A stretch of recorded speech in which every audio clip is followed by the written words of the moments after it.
Hey, everybody. Welcome to this week's episode of the Silent Punt Podcast with your host, Travis and Henny. Travis rocking the Bills hat. Yep. You guys won again, huh? Yeah, we're not really playing great teams, so I don't know. It It, is crazy how close the NFL is. Like really, we could have lost that game like 4 or 5 plays. We definitely could have lost to the worst team in football. yeah, it's way too early to be making presumptions about really anything, including all the people in New York that are all about Jackson Dart all of a sudden. I'm still holding that our prediction preseason is going to hold true, and all three of those yahoos are going to play. They've already went through Russell Wilson. Now Jackson Dart's going to have his 2 or 3 week up thing, and then he's not going to do so well. And then you're going to see, figuring a lick and Jameis. Oh man, I just can't wait for Jameis. That is when I will turn into Giants games. It'll be entertaining. It Yeah, will definitely do that. This week's sticker. Tell me if you know this name, Norm Van Brocklin. I do, but I don't know why. Former NFL quarterback, old timer, led the Eagles to the 1960 NFL championship.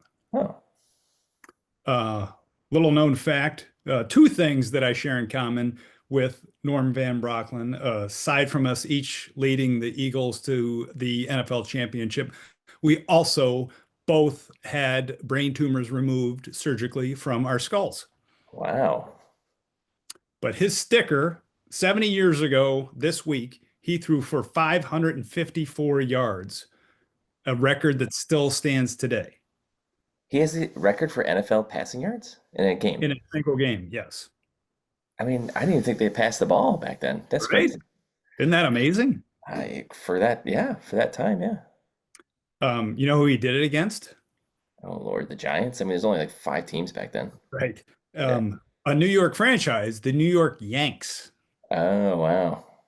Huh. who then became the Dallas Texans, who then became the Baltimore Colts, who then became the Indianapolis Colts. There's an incredible video online where it's just like a time lapse of the NFL franchises and as they kind of switched around. And in the very beginning, it was like minor league baseball. It was just like everybody's going all over the place because they couldn't find a home. That was cool. Uh, Major League Baseball would be really cool to see that too. Much Yeah, longer time frame. yeah, for sure. Who's our gasser? Gasser. Oh, that's the fans at the Ryder Cup. That's pretty bad. I was watching the telecast and I could see that it was getting bad, but obviously, I don't know, obviously they weren't highlighting how bad it was. And then I heard and read commentary today about what was happening, and it was pretty disgusting. It's and Rory did a pretty good job of explaining it in the press conferences after. He said, he said he heard more like negative stuff about him than positive stuff about Scotty. And it was just like root for your guy. You don't have to root against somebody else. But as typical, you tend to get overserved in those environments. And then it's just like, being an away fan at an Eagles game, it's just not safe. It's sad that you have to go to a sporting event and feel like you're not in a safe place. It's funny you brought that up because that was the analogy that came to my mind, not in exactly the way that you put it, but I've talked about this before with you and with others. In the last 30 years or so, it's become like a badge of honor for Philly fans to be like a-holes. Yes. And certainly we kind of always were, but I think they're leaning into it now. And I think some of that happens at some of these events. Like people go in expecting they're going to get wasted and they're going to be part of the show and be a-holes. Yeah, I think it's also kind of a reflection of what is acceptable now. Like, it's totally acceptable to do that. I think that, I mean, that has to have something to do with the leadership of our country. So, but I digress. Well, also the leadership of those places, because at Augusta, things like that don't happen because they're not allowed to happen. It is an interesting, yeah, it's not an international thing. It is the only team event. It's the only, you know, that we have that probably has something to do with it. But yeah, I don't. You get removed very quickly from the Masters grounds if you do like pull out a cell phone. That Yeah, right. you immediately ejected. So I don't know. Maybe the The people that run the Masters should come run the next Ryder Cup. Yeah, I don't know. The Masters also doesn't have the best track record for, racial diversity Oh, and, it's terrible. It's you the whole time I was there, I felt dirty. It was bad. know. All right, moving on. First topic this week, conspiracies. Do they seem to be like more prevalent to you these days? Well, everything's more prevalent, right? If you're in that algorithm. I mean, if you start clicking on stuff, the machine is going to feed you more stuff. So more prevalent. Yeah, sure, it's more prevalent. I think that stuff What kind of sells. what conspiracies do you remember when you were a kid? I mean, just JFK, but I didn't even know if that was like when I was a kid kind of thing. Yeah, not the Easter Bunny, but yeah, the JFK and Easter Bunny. I don't know. How about when you were in your 20s or 30s? What conspiracies do you remember? Oh, well, 9/11, like that was an inside job kind of thing. I think that was probably the first, I was just gonna say, yeah. like, um, again, yeah, you can just kind of say whatever you want now. It seems like journalism is not a thing anymore. Anybody can pick up a cell phone and all of a sudden whatever they say is, been vetted and made sure that it's true. I can't, anything that I see on the internet anymore, I don't know if I can really believe it. So, Yeah, it doesn't take long, excuse me, to figure it out, but you do have to try to figure it out. We've had many a discussion in our family with the 16-year-old that has seen this or that on TikTok and Twitter. She said that this weekend. I'm like, where'd you see that? TikTok? She's like, no, Twitter. I'm like, you're literally still looking at Twitter? Who's doing it? I asked the question because I had two in the last week come up. One, someone legitimately asked me if I thought we went to the moon. yeah, And definitely have friends that think we did not go to the moon for sure. so I explained very nicely. I did not, like, I was calm and had a rational discussion as to why I know that we went to the moon. And then the other was the end of the Indiana University football game taking a safety. Did we talk about that at all? No, I didn't know. So I don't know what the betting line was, but they were up late. It was fourth and something. They're midfield. Are you familiar with the take a safety play in football? I mean, sometimes you take it because it's like just a point advantage, like rather than having a really nasty like fumble turnover that turns into 7 points, you just kind of eat the 2 points and give it back to him. Yeah, so that's one way, one reason why you would do it. So you don't have to punt then from your own one or whatever. And like you said, all of a sudden it's a point thing, but also end of game, it's fourth down and you don't want to have to punt and maybe get it blocked, maybe have it returned. Again, the New York Giants, miracle at the Meadowlands #2. Don't do that. Philly fans will get that. Um, but anyway, you get the snap, you run around for a while, kill the time, and then take a knee or run out of the back of the end zone for a safety. Um, Indiana University did that this weekend because, again, it was like fourth and it doesn't even matter what, with maybe 3 seconds left. The caveat is he was at like the -40 around midfield. So he had to travel to go get that safety. Yeah, he ran for a long time, and there was whatever the point spread was, that 2 points made a big difference. Hmm.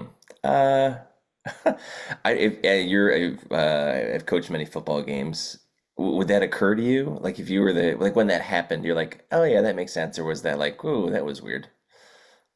Yeah, so the people that reached out to me were like, this is weird, this is fishy. Yeah. And I'm like, well, no, that's the play. And they're like, yeah, but he ran a long time. And I'm like, yeah, but put yourself in the coach's perspective. First of all, you practice all this stuff. Typically you're at the 5 or the 20 or the 25. He's at the 40, which is kind of outside the range. But number one, you can't drop back and just throw the football out of bounds because that's intentional grounding. Game can end, blah, blah, blah. Then all of a sudden, if you don't want him to go that far, it's like, okay, you're at the 45, run 20 yards, and then take a knee. Well, is 20 yard, is it going to take him 2 seconds to do that or 3 seconds to do that?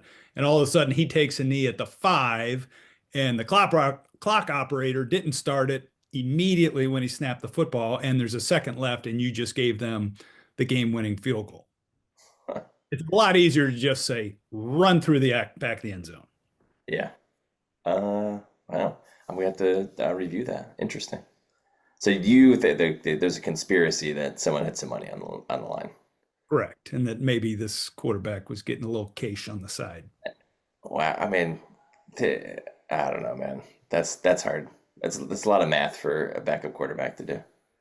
Well, us not going to the moon is a lot of math. 9/11 inside job is a lot of math. But moving on, second topic, the Major League Baseball playoffs, who I'm told the New York Mets will not be a participant. Yeah, I think hopefully we get relegated. Like I'm hoping they play AAA baseball next year. That's the only punishment acceptable for a team that was 43 and 26 or something, best record in baseball, best ERA, starting and bullpen ERA. They were the best team in baseball, and then to not make the playoffs is so embarrassing. And the way that we did it, we lost 2 out of 3 to the Nationals and 2 out of 3 to the Marlins in the last week of the friggin' season. Oh, you deservedly aren't going.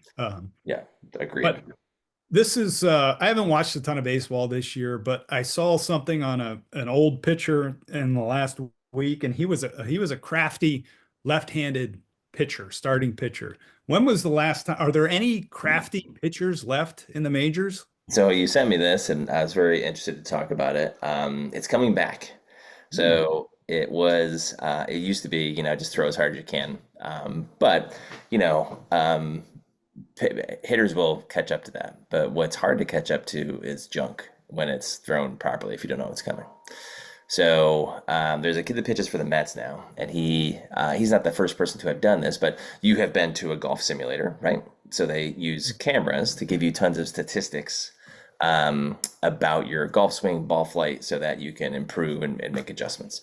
If anybody watched Hard Knocks, the next Super Bowl champions were featured on that, and there was a huge deal with Josh Allen's throwing coach, where same thing. It was basically using TrackMan to watch his throwing mechanics and like go through and say changing things, and it makes things quicker in terms of coaching. Well, they're doing this with baseball now, so they'll look at spin rates on baseball. So there's this guy that pitches for the Mets. His name's Nolan McLean. It's the only bright spot of our team. He came up probably 6 weeks ago, and I've seen a lot of people throw baseballs. What he was doing, it looked like wiffle ball, like what he was doing to the ball because he spun it so much, and he was just had the. It takes a lot of coordination to throw a baseball, and guys that put it all together, like the junk that he throws is crazy, and he made Major League Baseball players look like they had never seen it before. Now, eventually, once they get more film on him, they'll catch up. But yeah, I think that will start to come back because if you throw 100 miles an hour, the guys they can kind of catch up to it. So To speed up yeah. to it. So Nolan McLean, if anybody wants to watch some crafty pitching, he throws the ball pretty hard too, like high 90s. But for the most part, it's his junk that gets people out. We'll keep an eye out for him next April. Yeah, hopefully if he doesn't have Tommy John surgery. Well, if he's crafty, he shouldn't be, in that neighborhood. Yeah, it is kind of a misnomer. A lot of people think, oh, you don't want, I remember when I was a kid, yeah, oh, don't throw curveballs when you're 12 years old. Well, that's the horseshit. It's like, don't throw, 100 starts in a year when you're 12 years old. That's the problem. Right. All right, moving on. Number 3. What are you reading? What am I reading? I'm reading a book about change in an organization. I should know the name of it, but I read so many friggin' books, I forget them. But there's this brother duo that has a lot of books in the kind of research and business space. So there's research in everything. So research in nutrition is probably something that people would know a ton about, even though it's all wonky. But these guys research like businesses and organizations, typically ones that are successful. You can learn a lot from learning from studying ones that aren't successful too.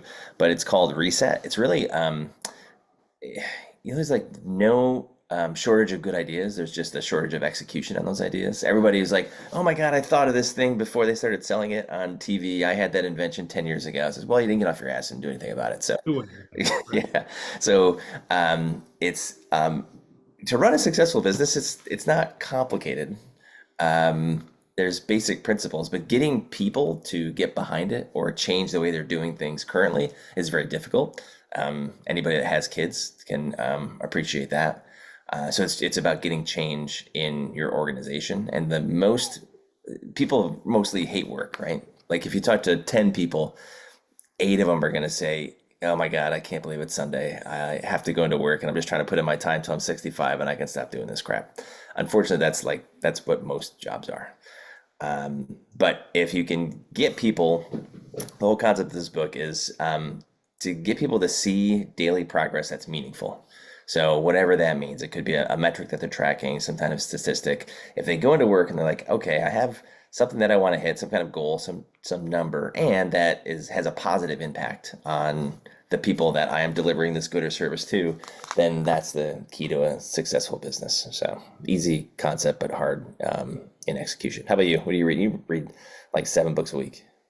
Well, yours is very similar to like coaching football. Like it's not complicated, but getting all those things to happen is a lot more challenging than you would think.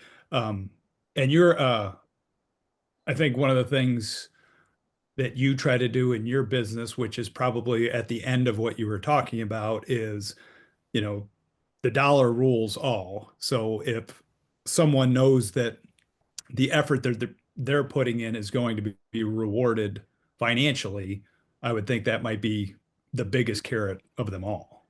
You'd think, but like almost on a weekly basis, I have to remind my staff to put in for their bonus that they earned. Any kind of like production bonus, it's just like, "Oh, like Dan, like you saw, this number of patients this week. You've got to put in for your bonus." Like, "Oh, I didn't notice." Like if that was me and I was a staff clinician, I'd be like, "Shit, what number are we sitting on Friday?" I would be like calling up patients that had missed appointments during the week to get to my, whatever number I was supposed to hit. But some people aren't motivated by money. Some people are motivated by a day off. So instead of, if we do different mini games and contests and stuff. We did one for Google reviews recently. So that was cash based. Like whatever office got the most Google reviews, everybody on the floor got $100. So some like people got behind that and was really interested in the $100. Some people, based on the performance of the the competition, could care less because they didn't get any push on it. But if I had said, "Hey, everybody gets a free day off," an extra day off, that might have been a little bit more motivating. So you got to find out what motivates people. Yeah, young people seem very interested in the time off and the work-life balance. And Yeah, that is phrase is slowly crushing me. That's maybe that's our next topic that's for another next podcast. Yeah, we have to do that. work-life balance. Yeah. Um, I'm reading a book. I'm not going to say the name because I think I'm going to recommend it in the newsletter sometime in the next couple months. Um, but it's about East Germany and when the wall went up and all the crazy things that happened then. And it's funny how your brain works. You ever have like a dream and you don't know you had the dream, and then like later in the day or a day or two later, somebody says something, and all of a sudden that whatever they've said just brings back the entire dream. Yeah, dreams are fascinating to me. That's another podcast we've got to do. But Well, and our brains are also, but that happened to me reading today. It really wasn't germane to the story, but they were talking about pen pals in this particular book in it's East Germany. And so there's a lot of West Germany and West Berlin, East Berlin talk. Anyway, I had a pen pal in elementary school from West Germany wow, where are that they? I totally did not even remember until seeing the words pen pal in a book about West and East Germany. Yeah, I'm thinking of my Italian pen pal that I had when I was in school. Kids don't do that anymore. They could just get online and communicate with people, but I used to send a letter to this girl in Italy. I swear we were going to get married, but didn't work out. But yeah, like pen pal. I wonder, have you ever seen those TikToks or Instagram reels where they'll ask people, like younger people, it's like, what are the yellow pages, or what is a rotary phone, or like if I asked my kid like what a pen pal was, I'm not sure they would be able to figure it out. Probably not. Yeah. We uh we have on video maybe 5 years or so ago our daughter hearing a busy tone on a phone. She was literally frightened. So what is that? For those that don't know what that is, I will give you my father's phone number, and you can listen to a busy tone when he's on his cell phone and you call him. That's what you're going to hear. Yeah, my father has a cell phone that he'll call me on it, and I'll call him back 30 seconds later, and there's no answer because he's left the room and the His phone. phone probably sits on the counter or Or a the normal bed phone where a would. normal phone would sit. Yeah. All right, last topic, kind of last topic. This is a request from Duke, one of our listeners, the tush push. What are your Buffalo Bill opinions about it? I think you have to remove yourself from like if your team does it or not. Um, Everybody's probably mad at Eagles fans. They're just really good at it. It is football. I hear the injury risk as being one of the big issues. I would need to lean on you for some expertise there, but I don't see the injury risk. Maybe I'm missing something because it's still football. I mean, the running back kind of like flying into the back of the quarterback to push him forward seems like that might be a little bit problematic. But I don't, it still seems like football to me. It's like guys pushing other guys, and if we've got better guys at pushing you, like stop it. Like I don't know. I don't have a huge opposition to it. How do you feel about it? I don't really have a dog in the race either. I would, the hypocrisy of the NFL and injuries. It's not a non-violent play. Those every collision it adds up. And O-line, D-line, they're going to have a handful of collisions, but also the linebackers and those collisions that are 3 and 5 and 7 yards leading up to um, those are those are dangerous things over time. No different than it's dangerous covering a kickoff, which you can't do anymore. They pick and choose it. Um, but one other thing that's been in the news with it, and I will say I don't like it in general because aesthetically, I don't think it's a football play. I think it's a rugby play. Um, I think it's kind of dumb. But there's also been some issues with the Eagles and jumping off sides with it. Yeah, I think they're going to be. It used to be like the guards would get off a little bit quicker, like a half a second, not even half a second, like less than that earlier. I don't know how you time that, but yeah, I've heard they were going to police that a little bit more, but I haven't seen the Eagles game since they talked about that. Well, Brady talked about it a little bit this weekend. He did the Eagles game, and he's still not enjoyable to listen to for a lot of reasons. But I actually emailed. I have a contact that is very high up in officiating, and asked his opinion about it. Um, and a couple things like number one, this is all literally when you watch it down the line, super slow mo. That's like frame by frame. So I don't know what a frame is. Is it a 16th of a second? Is it a 32nd of a second? But that's how much of a head start a tackle is getting or whatnot. And then also, he said a lot of times what happens is it might be that the tackle is getting off slightly ahead of the guard. And so that discrepancy that you're seeing isn't between the tackle and the ball necessarily. It's between the tackle and the guard. So it's hard when you're looking at that down the line view to just look at the ball and the tackle without seeing, the guard and the center in between. I need to pay more attention to what's happening on the outside because it seems to me there's a huge opportunity for them to fake that, but I don't know if I've ever seen it. Where, Oh, dude. Well, you didn't watch the Eagles game this Oh, weekend. They did they finally, fake it? yeah, and it was, Wow. I mean, Saquon walked in. Oh, that makes sense. I just hadn't seen that before. I'm like, why are we not faking this every once in a while? Well, and you have to have had, okay, they've had that in the chamber for a year plus. They've probably got a pass off of it and whatnot. But I don't know how much that's going to affect the efficacy of the play because whomever has to defend those things aren't the people that are going to be defending the actual push part in the middle. So, Yeah.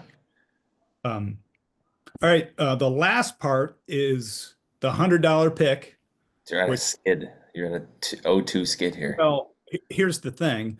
I'm an 0-2 skid, but I also did not share my other picks last week that I bet, which all won. Oh, very convenient for you. You didn't share Well, with our audience. so we're going to do two things. Number one, I'm not going to go through what the picks are going to be this week because I understand probably 15% of our listeners care about it in the first place. That's And three people. That's, hey, shut up. We were like at 6,000 or whatever. Um, but anyway, I need more people that listen to this to throw their emails into our Substack link so that they can get this email every week. That helps us get visibility. So I'm going to put the pick and our statistics for the week in the email that goes out to subscribers, the free well, email, I should say. I gotta tell you, it would be a little bit more popular ask if you'd win some of these freaking things. So I won one of two parlays and one of my straight up bets, which meant I made money this weekend. Okay, all right. So new slate. Are you releasing But it? no, it's not a new slate. We're still in our quest for $500. We Okay. are at minus 40. Are So we we got some allowed work to to? do. Are we allowed to increase our bets as the year Well, goes it's a on? $100. I mean, I imagine if I'm at, minus 20 and it's week 10, yeah, I might have to crank those Okay. bad boys up. Let's just put some wins together. Let's just do that. We don't have to worry about increasing the size of the bet. Football coach, go 1-0, baby. Go 1-0. That's it. Our people at home, go 1-0 this weekend. There you go. So you have to email in, or how does it work? Just to clarify again, to get this winning pick. It's going to be in the email that this podcast is sent out with via Oh, Substack. the one I open up every week and scour to make sure I don't miss a thing. Great. So if you listen on YouTube or Spotify or Apple, just find our free Substack link and throw that bad boy in there. We're up on the Apple? We're on everything, brother. Oh, okay. No wonder we got so many people listening to us. All right, let's try to get some wins because at least people will fast forward through the stuff to get to the end and then say, okay, let's get the pick. Yeah, that's what they'll do for sure. All right. Go Birds, taking a knee. Hitting the showers.